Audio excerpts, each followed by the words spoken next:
ये अहम सवाल, पसंदीदा राजनेता कौन? ഇത്രയും വരെ എല്ലാം ഓക്കെയാണ്. ഇനിയാണ് തപ്സി പന്നുവിന്റെ തഗ്. പ്രിയപ്പെട്ട നേതാവ് തീർച്ചയായും മോദിജി തന്നെ, കാരണം എനിക്ക് ഇനിയും ഈ രാജ്യത്ത് ജീവിക്കേണ്ടതാണ് എന്ന തപ്സിയുടെ മറുപടി ഇപ്പോൾ വൈറലാണ്.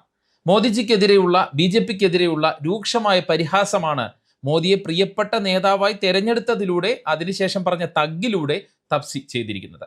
ഒരുപാട് അർത്ഥതലങ്ങളുള്ള മറുപടിയാണ് തപ്സി പന്നു പറഞ്ഞിരിക്കുന്നത്. അല്ലെങ്കിൽ തന്നെ രാഹുൽ ഗാന്ധിയെ കൊണ്ട് BJPക്ക് ഇരിക്കപ്പുറതിയില്ല. അപ്പോഴാണ് തപ്സി പന്നുവിനെ പോലുള്ളവർ കൂടി ഇങ്ങനെ തഗ്ഗടിച്ചു വരുന്നത്. എന്തൊരു കഷ്ടമാണല്ലേ. എന്തായാലും രാഹുൽ ഗാന്ധി പാർലമെന്റിന് പുറത്ത് സോഷ്യൽ മീഡിയയിലൂടെ മോദിയെയും BJPയെയും അങ്ങ് പൊള്ളിക്കുകയാണ്. രണ്ട് കാര്യങ്ങളാണ് ഈ വീഡിയോയിലൂടെ പരിശോധിക്കുന്നത്. ഒന്ന്, രാഹുൽ ഗാന്ധി പ്രധാനമന്ത്രിയോട് ചോദിച്ച പുതിയ 5 ചോദ്യങ്ങളാണ്. അത് എത്രത്തോളം BJPയെ പ്രതിരോധത്തിലാക്കുന്നു എന്ന കാര്യമാണ്. രണ്ട്, BJP രാഹുൽ ഗാന്ധിക്കെതിരെ നടത്തുന്ന അയോഗ്യതാ നീക്കമാണ്. BJPക്ക് അത് വലിയ തിരിച്ചടിയാകുന്ന രീതിയിലേക്കാണോ പോകുന്നത്, അക്കാര്യമാണ് പരിശോധിക്കുന്നത്. സത്യത്തിൽ രാഹുൽ ഗാന്ധി പാർലമെന്റിൽ തുറന്നുവിട്ട ഭൂതം കാരണം പൊറുതിമുട്ടിയിരിക്കുകയാണ് BJP മോദി. പ്രധാനമന്ത്രി പാർലമെന്റിൽ നിന്ന് തന്നെ മുങ്ങി. BJP മന്ത്രിമാരെല്ലാം രാഹുലിന് മറുപടി പറയാൻ വാദങ്ങളില്ലാതെ ഉത്തരം മുട്ടുകയാണ്. അപ്പോഴെല്ലാം സോഷ്യൽ മീഡിയയിലൂടെ രാഹുൽ ആക്രമണം തുടരുകയാണ്. രാഹുൽ ടെക്സ്റ്റൈൽസ് മേഖലയെക്കുറിച്ച് ഇട്ട ഈ വീഡിയോ ഫേസ്ബുക്കിൽ കണ്ടത് 50 ലക്ഷം പേരാണ്. ഇൻസ്റ്റഗ്രാമിൽ 26 ലക്ഷം പേരും എക്സിൽ 11 ലക്ഷം പേരും കണ്ടു. എന്നാൽ രാഹുൽ ഗാന്ധിയെ പ്രതിരോധിക്കാൻ വാണിജ്യമന്ത്രി പീയൂഷ് ഗോയൽ അപ്ലോഡ് ചെയ്ത വീഡിയോകൾക്ക് 10 ലക്ഷം വ്യൂസ് പോലും ലഭിച്ചിട്ടില്ല. ഇതെല്ലാം കൊണ്ട് തന്നെയാണ് BJP നേതാക്കൾ പരിഭ്രാന്തരാകുന്നത്, രാഹുൽ ഗാന്ധിക്കെതിരെ നീങ്ങുന്നത്. ഇനി ഇന്ത്യ-US ഇടക്കാല വ്യാപാര കരാറുമായി ബന്ധപ്പെട്ട് രാഹുൽ ഗാന്ധി പ്രധാനമന്ത്രിയോട് ചോദിച്ച പുതിയ 5 ചോദ്യങ്ങൾ അത് പരിശോധിക്കപ്പെടേണ്ടതാണ്. ഒന്ന്, DDG ഇറക്കുമതിയുടെ അർത്ഥം എന്താണ്? അമേരിക്കയിൽ നിന്നുള്ള ജനിതക മാറ്റം വരുത്തിയ ചോളത്തിൽ നിന്നുള്ള അവശിഷ്ടങ്ങൾ, അതായത് ഡിസ്റ്റിലേഴ്സ് ഡ്രൈഡ് ഗ്രെയിൻസ്, അതാണ് DDG. ഇന്ത്യൻ കന്നുകാലികൾക്ക് ഈ DDG തീറ്റയായി നൽകേണ്ടി വരുമോ? ഇത് നമ്മുടെ ക്ഷീരമേഖലയെ അമേരിക്കൻ കാർഷിക വ്യവസ്ഥയുമായി ബന്ധിപ്പിക്കാൻ ഇടയാക്കില്ലേ എന്നുള്ളതാണ് മോദിയോട് രാഹുൽ ഗാന്ധിയുടെ ഒന്നാമത്തെ ചോദ്യം. രണ്ടാമത്തെ ചോദ്യം, സോയ കർഷകരുടെ ഗതി എന്താകും? ഈ കരാറുമായി ബന്ധപ്പെട്ട ചോദ്യമാണ്. ജനിതക മാറ്റം വരുത്തിയ സോയാബീൻ ഓയിൽ ഇറക്കുമതി ചെയ്യാൻ അനുവദിച്ചാൽ മധ്യപ്രദേശ്, മഹാരാഷ്ട്ര, രാജസ്ഥാൻ തുടങ്ങിയ സംസ്ഥാനങ്ങളിലെ സോയ കർഷകർക്ക് എന്ത് സംഭവിക്കും? വിലത്തകർച്ചയെ അവർ എങ്ങനെ നേരിടും? മൂന്നാമത്തെ ചോദ്യം, കരാറിൽ അധിക ഉൽപ്പന്നങ്ങൾ എന്നതുകൊണ്ട് ഉദ്ദേശിക്കുന്നത് എന്താണ്?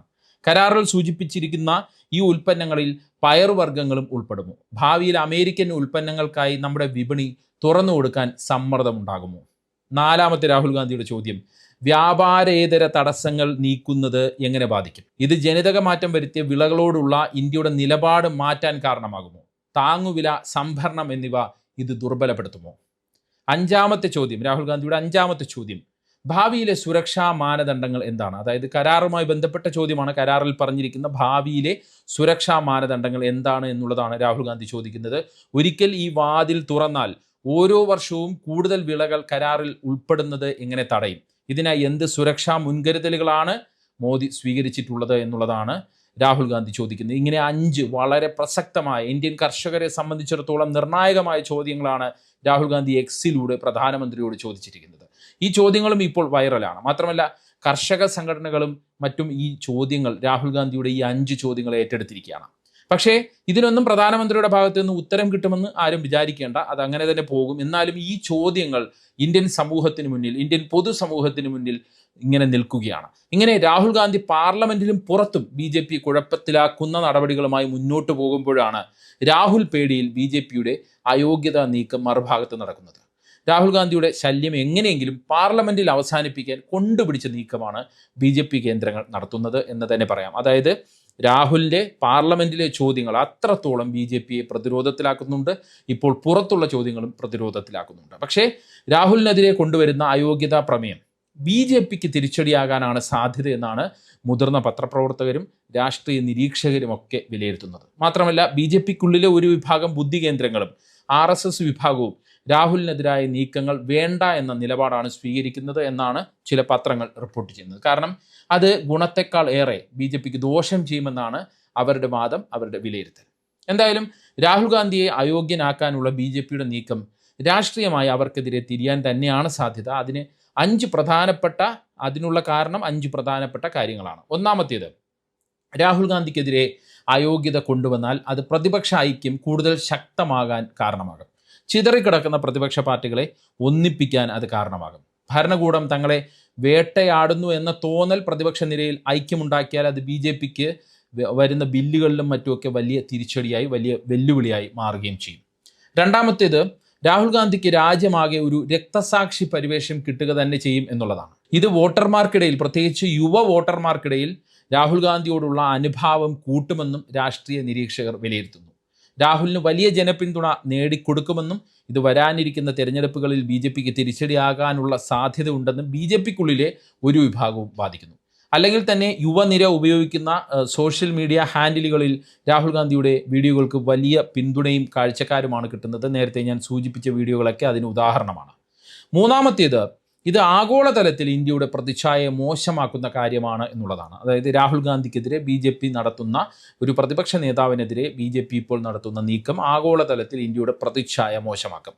പ്രതിപക്ഷ നേതാവിനെ പാർലമെന്റിൽ നിന്ന് പുറത്താക്കാനുള്ള ശ്രമങ്ങൾ ജനാധിപത്യ മൂല്യങ്ങളെ തകർക്കുന്നതാണെന്നുള്ള വിമർശനം ആഗോളതലത്തിൽ ഉയരും. ഇത് ഇന്ത്യയിലെ ജൻസി സമൂഹത്തെ വലിയ രീതിയിൽ സ്വാധീനിക്കാം. നാലാമത്തേത്, തൊഴിലില്ലായ്മ, വിലക്കയറ്റം തുടങ്ങിയ കാതലായ വിഷയങ്ങളിൽ നിന്ന് ശ്രദ്ധ തിരിക്കാനാണ് ഇത്തരം നീക്കങ്ങൾ BJP നടത്തുന്നത് എന്ന് ജനങ്ങൾക്ക് ഉറപ്പായും തോന്നും. അത് BJPയെ വലിയ രീതിയിൽ തിരിച്ചടിക്കും. അഞ്ചാമത്തേത്, നിയമപരമായ വെല്ലുവിളിയാണ്. മുമ്പ് 2023 സൂറത്ത് കോടതി വിധിയെ തുടർന്ന് രാഹുൽ ഗാന്ധി അയോഗ്യനാക്കപ്പെട്ടപ്പോൾ സുപ്രീം കോടതി ആ വിധി സ്റ്റേ ചെയ്തിരുന്നു.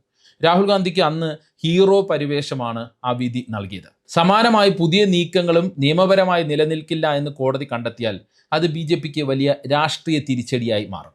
രാഹുൽ ഗാന്ധിക്ക് മൈലേജുമാകും. ഭരണഘടനാപരമായ കാരണങ്ങളല്ലാതെ, ഉദാഹരണത്തിന് ക്രിമിനൽ കേസിൽ 2 വർഷം ശിക്ഷിക്കപ്പെടുക തുടങ്ങിയ ഭരണഘടനാപരമായ കാരണങ്ങളല്ലാതെ കേവലം ഒരു പ്രമേയത്തിലൂടെ ഒരാളെ അയോഗ്യനാക്കുന്നത് കോടതി തള്ളിക്കളയാൻ തന്നെയാണ് സാധ്യത എന്നാണ് നിയമവിദഗ്ധരെല്ലാം പറയുന്നത്. അതിനാൽ ഈ പുതിയ നീക്കം, രാഹുൽ ഗാന്ധിക്കെതിരെ നടക്കുന്ന അയോഗ്യതാ നീക്കം നിയമപരമായി നിലനിൽക്കുമോ എന്നതിൽ BJPക്കുള്ളിലും പല രാഷ്ട്രീയ നിരീക്ഷകർക്കിടയിലും നിയമവിദഗ്ധർക്കിടയിലും തർക്കം നിലനിൽക്കുന്നുണ്ട്. എന്തായാലും BJP വല്ലാത്ത രാഹുൽ ഗാന്ധി പേടിയിലാണ് എന്നുള്ള കാര്യം നമുക്ക് ഉറപ്പാണ്. രാഹുൽ പ്രതിപക്ഷ നേതാവ് എന്ന നിലയിൽ പാർലമെന്റിലും പുറത്തും BJPക്കെതിരെ നടത്തുന്ന ശക്തമായ നീക്കങ്ങൾ ഭരണപക്ഷത്തെ, പ്രത്യേകിച്ച് അമിത്ഷാ പക്ഷത്തെ അസ്വസ്ഥമാക്കുന്നുണ്ട്. ഇന്ത്യ അമേരിക്ക വ്യാപാര കരാർ പോലുള്ള വിഷയങ്ങളിൽ സർക്കാർ വിദേശ ശക്തികൾക്ക് ട്രംപിന് മുന്നിൽ മോദി കീഴടങ്ങി എന്നുള്ള നിലയിലുള്ള കടുത്ത വിമർശനങ്ങൾ രാഹുൽ ഗാന്ധി ഉന്നയിക്കുമ്പോൾ അത് BJPക്കും പ്രധാനമന്ത്രിക്കും വല്ലാതെ ഒരു പ്രതിരോധം സൃഷ്ടിക്കുന്നുണ്ട്, അല്ലെങ്കിൽ അവരെ പ്രതിരോധത്തിലാക്കുന്നുണ്ട്. അതുകൊണ്ട് തന്നെ അയോഗ്യതാ നീക്കവുമായി BJP രംഗത്ത് വന്നത് എന്ന് തന്നെയാണ് നമുക്ക് വിലയിരുത്താൻ കഴിയുക. അല്ലാതെ വാക്കുകൾ കൊണ്ട് രാഹുലിനെ പ്രതിരോധിക്കാൻ BJPക്ക് കഴിയുന്നില്ല എന്നുള്ള വ്യാഖ്യാനവും നറേറ്റീവുമാണ് അയോഗ്യതാ നീക്കത്തിലൂടെ പൊതുജനങ്ങളുടെ മുന്നിലേക്ക് എത്തിയിരിക്കുന്നത്. ഞാൻ പറയുന്നത് സത്യമാണ്, സത്യത്തെ അവർക്ക് ഭയമാണ്. തന്നെ അയോഗ്യനാക്കാൻ BJPക്ക് എത്ര വേണമെങ്കിലും ശ്രമിക്കാമെന്നും എന്നാൽ പാർലമെന്റിലും പുറത്തും സത്യം പറയുന്നത് തുടരും എന്നുമാണ് രാഹുൽ ഗാന്ധി ആവർത്തിക്കുന്നത്. തന്നെ ലക്ഷ്യം വയ്ക്കുന്നത് താൻ ശരിയായ പാതയിലാണ് എന്നതിൻ്റെ തെളിവാണ് എന്ന് രാഹുൽ ആവർത്തിക്കുന്നു. ഇതൊരു ബഹുമതിയായി കാണുന്നുവെന്നും രാഹുൽ പറയുന്നു. രാഹുലിൻ്റെ ഇത്തരം വാക്കുകളെല്ലാം യുവതലമുറ ഏറ്റെടുക്കുന്നുണ്ട് എന്നുള്ളത് BJPയെ അസ്വസ്ഥമാക്കുന്നുണ്ട്. ഭരണഘടനാ വിരുദ്ധമായ നീക്കങ്ങളെ നിയമപരമായും രാഷ്ട്രീയമായും നേരിടുമെന്ന് കോൺഗ്രസ് പാർട്ടിയും പ്രതിപക്ഷം ഒന്നാകെയും രാഹുൽ ഗാന്ധിയും വ്യക്തമാക്കിയിട്ടുണ്ട്. സഭയിൽ താൻ നടത്തിയ പ്രസംഗങ്ങളിൽ ഉറച്ചു നിൽക്കുന്നുവെന്നും അതിൽ മാപ്പ് പറയില്ല എന്നുമാണ് രാഹുൽ ഗാന്ധി ഉറച്ച നിലപാട് സ്വീകരിക്കുകയും ചെയ്യുന്നത്. ഇതെല്ലാം യുവതലമുറയെ സ്വാധീനിക്കുന്ന രീതിയിലാണ് രാഹുൽ ഗാന്ധി ഇപ്പോൾ കൈകാര്യം ചെയ്യുന്നത്. എന്തായാലും രാഹുൽ ഗാന്ധിയെ അയോഗ്യനാക്കാനോ പുറത്താക്കാനോ ഉള്ള BJPയുടെ ഈ നീക്കം വിജയിക്കുമോ എന്നത് ഒരു സങ്കീർണമായ ചോദ്യമാണ്. BJPയെ സംബന്ധിച്ച് ഇത് ഒരു ഇരുതല മൂർച്ചയുള്ള കത്തിയായി മാറിയിരിക്കുകയാണ് എന്ന് തന്നെ പറയാം. ദുബൈ നൽകിയ നോട്ടീസ് ലോക്സഭാ സ്പീക്കർ സ്വീകരിക്കുമോ എന്നതാണ് ആദ്യം അറിയേണ്ടത്. പ്രത്യേകിച്ച് ലോക്സഭാ സ്പീക്കർക്കെതിരെ പ്രതിപക്ഷം അവിശ്വാസ പ്രമേയം കൊണ്ടുവന്ന ഒരു സാഹചര്യത്തിൽ ഇത് സ്വീകരിച്ചാൽ സഭയിൽ ചർച്ചയും വോട്ടെടുപ്പും നടക്കും. BJPക്ക് സഭയിൽ ഭൂരിപക്ഷം ഉള്ളതുകൊണ്ട് തന്നെ വോട്ടെടുപ്പിൽ പ്രമേയം പാസ്സാകാൻ തന്നെയാണ് സാധ്യത. പക്ഷേ BJPക്ക് അത് നിയമപരമായും രാഷ്ട്രീയമായും വലിയ വെല്ലുവിളികൾ ഉയർത്തുമെന്നുള്ള കാര്യം തീർച്ചയാണ്. അതായത് രാഹുൽ ഗാന്ധിയെ പേടിച്ച് BJPയുടെ അമിത്ഷാ പക്ഷം ചെയ്തു കൂട്ടുന്നത് അവർക്ക് തന്നെ തിരിച്ചടിയാകുന്ന രീതിയിലാണ് ഇപ്പോൾ കാര്യങ്ങൾ നീങ്ങുന്നത് എന്നാണ് നമ്മൾ ഇതിൽ നിന്ന് മനസ്സിലാക്കിയെടുക്കേണ്ടത്. എന്തായാലും രാഹുലിനെ നിശബ്ദനാക്കാൻ പറ്റില്ല. അതുകൊണ്ട് തന്നെ രാഹുലിൻ്റെ പിന്തുണയും സ്വാധീനവും കൂടും എന്നുള്ള കാര്യവും ഉറപ്പാണ്. മാത്രമല്ല ഒരു പൊതുവിഷയം വരുമ്പോൾ പ്രതിപക്ഷ ഐക്യം കൂടുതൽ കരുത്തായി മാറും എന്നത് BJPക്ക് തിരിച്ചടിയായി മാറും. അതായത് BJPക്ക് രാഹുൽ ഗാന്ധി എന്നത് വലിയൊരു പ്രഹേളികയായി മാറിയിരിക്കുകയാണ് എന്നതാണ് നമ്മൾ വിലയിരുത്തി വരുമ്പോൾ കാണാൻ കഴിയുക. എന്താണ് ഈ വിഷയത്തിൽ നിങ്ങളുടെ അഭിപ്രായം? കമൻറ്റ് ചെയ്യുക. വാട്സപ്പിൽ പേജ് 10 സ്റ്റോറീസ് വീഡിയോകൾ കിട്ടാൻ കമൻറ്റ് ബോക്സിലുള്ള ലിങ്കുകൾ ക്ലിക്ക് ചെയ്യുക. വാട്സപ്പ് ചാനലിലോ വാട്സപ്പ് ഗ്രൂപ്പിലോ അംഗമാകാം. നന്ദി, നമസ്കാരം.